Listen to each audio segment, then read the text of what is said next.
आज Kellogg's India का revenue करीब 940 करोड़ से भी ज्यादा है। पर क्या आप जानते हैं, जब केलॉग्स ने इंडिया में एंट्री की थी तब वो बुरी तरह से फेल हो गया था। जी हाँ, चलो तो आज इसी के बारे में बात करते हैं कि कैसे एक बड़े फेलियर के बाद केलॉग्स ने इंडिया में अपनी जगह बनाई। तो तैयार हो जाओ, ये है फैक्ट स्टार, जहां आपको मिलेंगे मजेदार फैक्ट्स लगातार। केलॉग्स, जो कि पूरे वर्ल्ड में एक वेल एस्टैब्लिश्ड ब्रांड है, उसे इंडिया में अपना मार्केट बनाने के लिए बहुत दिक्कतें आई थी, क्योंकि इंडिया में फॉरेन ब्रांड टिकाना इतना आसान नहीं है। लेट 1980s में केलॉग्स 18 कंट्रीज में अपना बिजनेस कर रही थी, जहां उनका एनुअल सेल करीब $6 बिलियन के ऊपर था।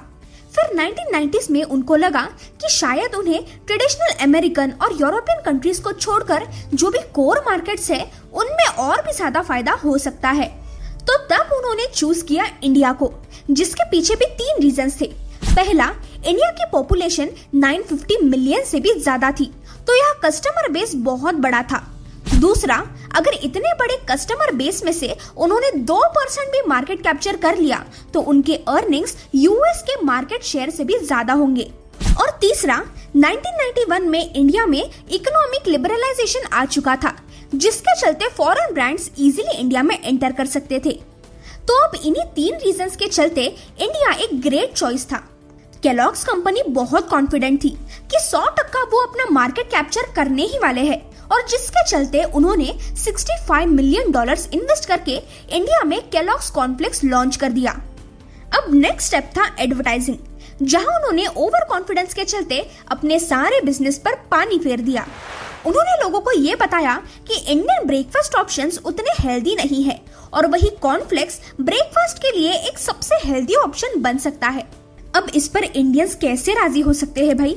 एक तो ये कॉर्नफ्लेक्स ठंडे दूध में डालकर ही खाए जाते थे, वो भी बिना शक्कर के, और वही इंडियन लोगों को तो ब्रेकफास्ट में मस्त गर्मा गर्म और कुछ स्पाइसी खाना पसंद था। तो कोई डाउट ही नहीं है कि लोग इंडियन ब्रेकफास्ट को छोड़कर ये ठंडे दूध वाले कॉर्नफ्लेक्स को खाएंगे। अब केलॉग्स का सारा ओवर कॉन्फिडेंस झट से नीचे आ गया। भाई साहब, कॉन्फिडेंस गिर जाता है। और अब उनके पास बस 2 ही ऑप्शंस थे, एक तो इंडिया छोड़कर अपने देश वापस चले जाना, या फिर से ब्रांड को लॉन्च करना। केलॉग्स भी ढीठ था, फेलियर के बाद भी डटा रहा, और फाइनली उन्होंने अपना ब्रांड फिर से लॉन्च करने का डिसाइड किया। इस समय उन्होंने पहले पूरा मार्केट रिसर्च किया, और तब उन्हें पता चला कि इंडिया में बच्चे इवनिंग स्नैक को बहुत प्रेफर करते हैं और ज्यादातर चिप्स या फिर जंक फूड ही खाते हैं। तो अब अगर यहाँ हेल्दी ऑप्शन आ गया तो लोग उसे जरूर पसंद करने वाले थे।